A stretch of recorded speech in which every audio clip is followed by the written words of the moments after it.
1 Corinthiens 6 verset 17 et on va terminer.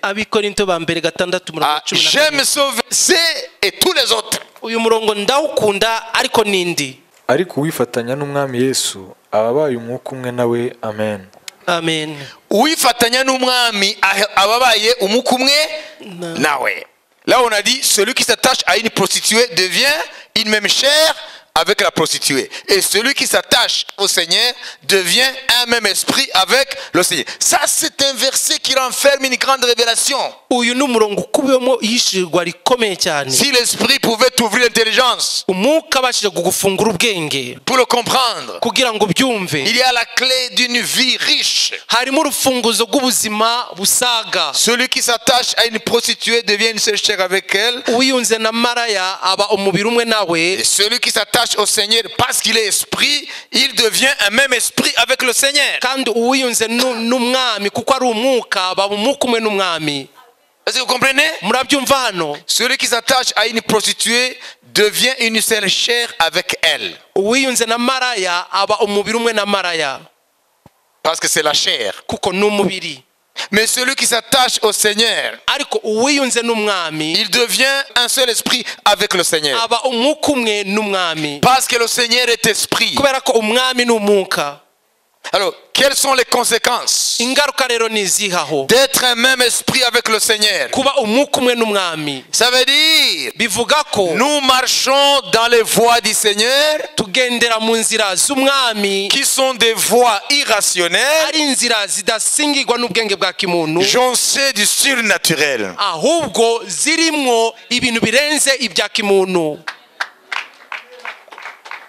Comprenez? Amen. Si je m'attache à une prostituée, je deviens une seule chair avec elle, dit la Bible. Et si je m'attache au Seigneur, je deviens un seul esprit avec lui. Parce que le Seigneur n'est pas la chair. Le Seigneur c'est l'esprit. Alors moi, mon esprit et l'esprit du Seigneur devenons un.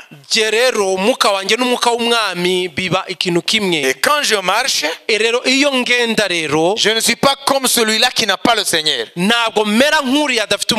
Parce que lui, il marche dans la chair seulement. Et ses ressources sont charnelles.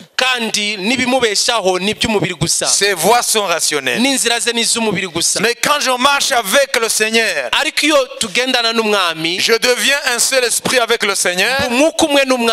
Donc je vois dans ma vie, dans ma marche, des faits extraordinaires.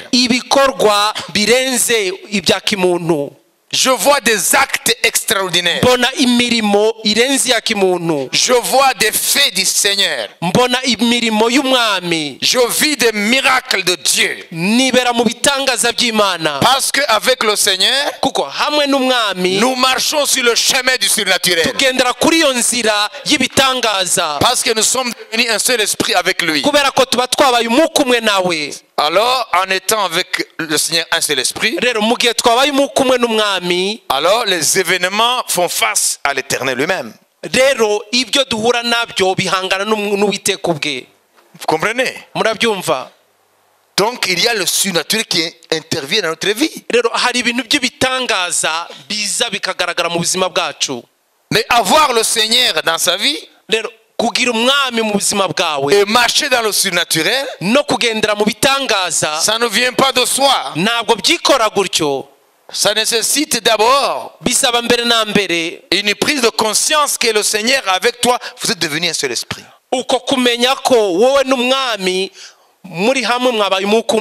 Deux, il faut savoir qu'on marche avec Dieu dans la foi et par la foi.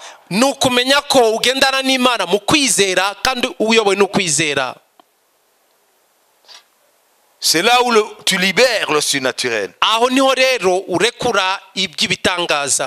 C'est là où Dieu se manifeste dans la vie. Dans tous les domaines. Le domaine spirituel, le domaine matériel, le domaine financier. Donc, on voit Dieu. Il est temps maintenant harageze rero noneho de comprendre ko umuntu amenya que nous sommes appelés ko duhamagariwe à marcher avec le Seigneur l'Esprit kugendana n'umwami umwuka et à marcher dans les œuvres surnaturelles de l'Esprit. no kugendera mu mirimo itangaje y'umwuka. Là où nous laissons le surnaturel parler. Aho tureka ibitangaza bwabyo. Là où nous laissons l'Esprit de Dieu parler à travers nos vies, nos actes, etc. Aho turekera umwuka w'Imana akavugira mu buzima bwacu mu mirimo n'ibindi. Voyez, nous n'avons pas compris ce que la vie chrétienne.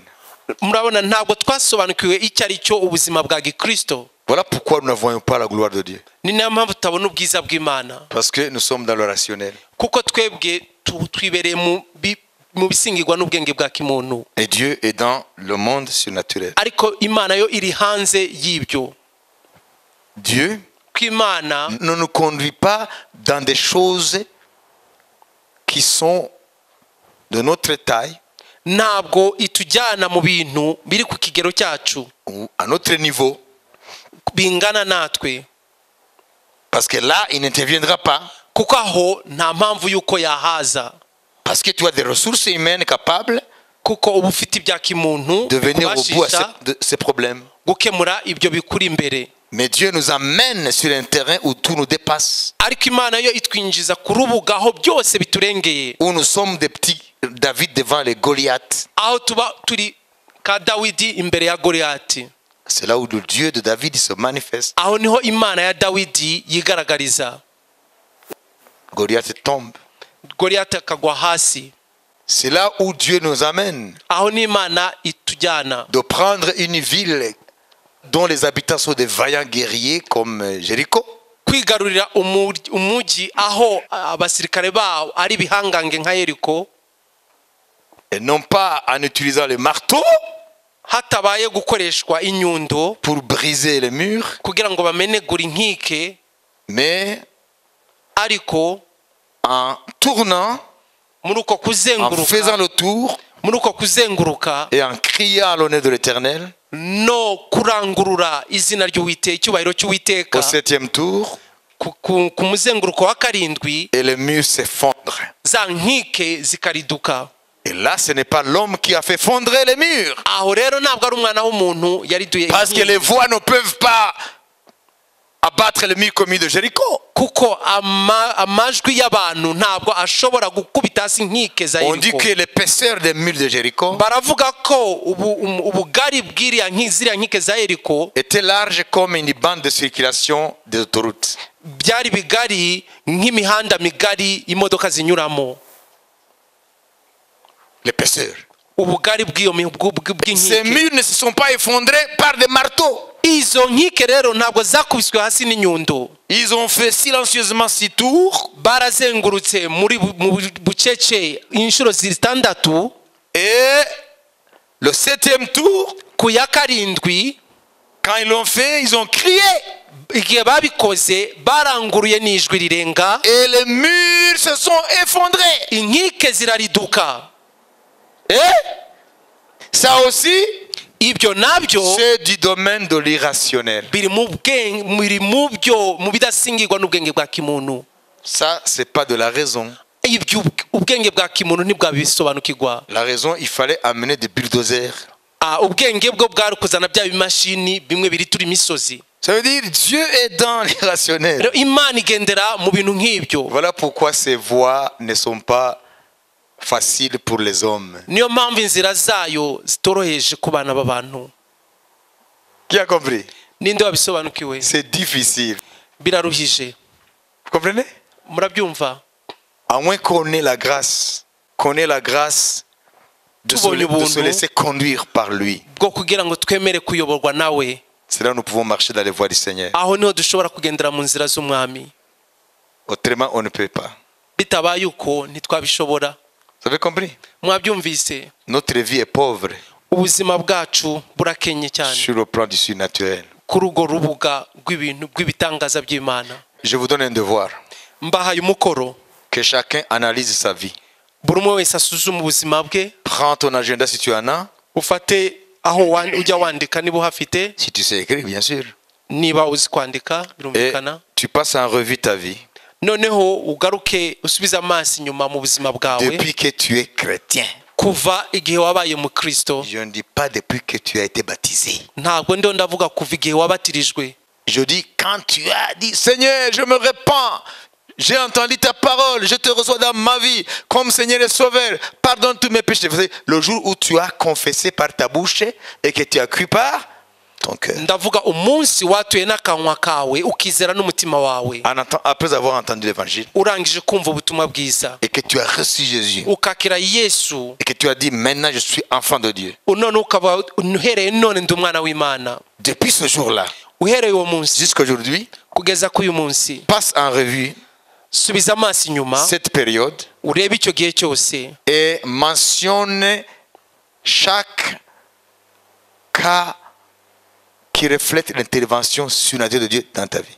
None ugende wandika ikintu cyose kigaragaza ukuboko kw'Imana mu buryo dans telles circonstances. Mu byo wagiye ucamo. Je ne dis pas comme les païens, que les païens aussi, hein, ils disent ouais, oui, Dieu m'a sauvé ici. Kuko Imana ikorera ibyiza bose. Ariko ndavuga iby'umwihariko by'abana b'Imana. Alors mentionne ça. Ibyo rero ubyandike. Et tu verras combien nous sommes pauvres en termes du surnaturel. Uzahita ubona n'ukuntu dukenye kubyerekeranye n'ibitangaza by'Imana. Et tu vas commencer à apprendre. None uzaherako utangire kwiga. Ce verset de 1 Corinthiens 6:17. Gatandatu 17. Que si nous nous attachons au Seigneur, nous devenons un seul esprit avec le Seigneur. Ça veut dire tes aventures sont ses aventures. Mes défis sont ses défis. Mes ennemis sont ses ennemis. Mes intérêts sont ses intérêts. Ses intérêts sont mes intérêts. Là, tu vas commencer à apprendre. Et une prière va jaillir du fond de toi. Seigneur, je ne marche pas dans le surnaturel. Je marche comme tout le commun des mortels.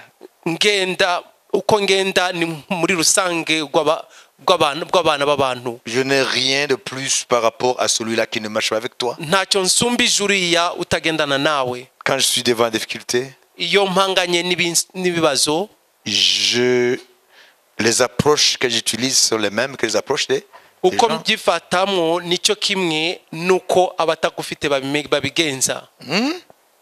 Wandoringa ibibazo byawe nk'umuntu ari wese. Inzira akoresha nizo ukoresha kiretse ibyaha. Voyez? Donc tu n'as rien qui te différencie de celui qui ne marche pas avec le Seigneur.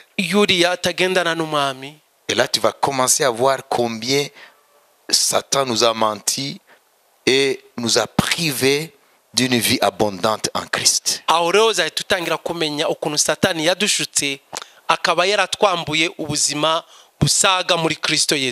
Si nous avons la grâce de découvrir cet aspect de la vie chrétienne, que en recevant Jésus, nous avons intégré le surnaturel. Nous avons intégré l'irrationnel. Là,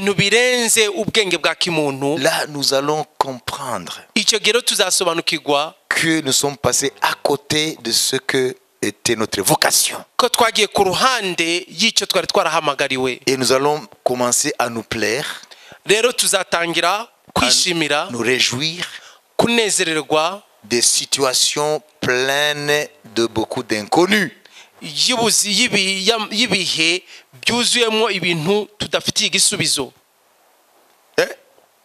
Des situations avec beaucoup d'inconnus. Parce que quand nous marchons avec Dieu, c'est vers l'inconnu. Alors il faut nous réjouir des inconnus. C'est là où Dieu vient résoudre nos équations. Les X et les Y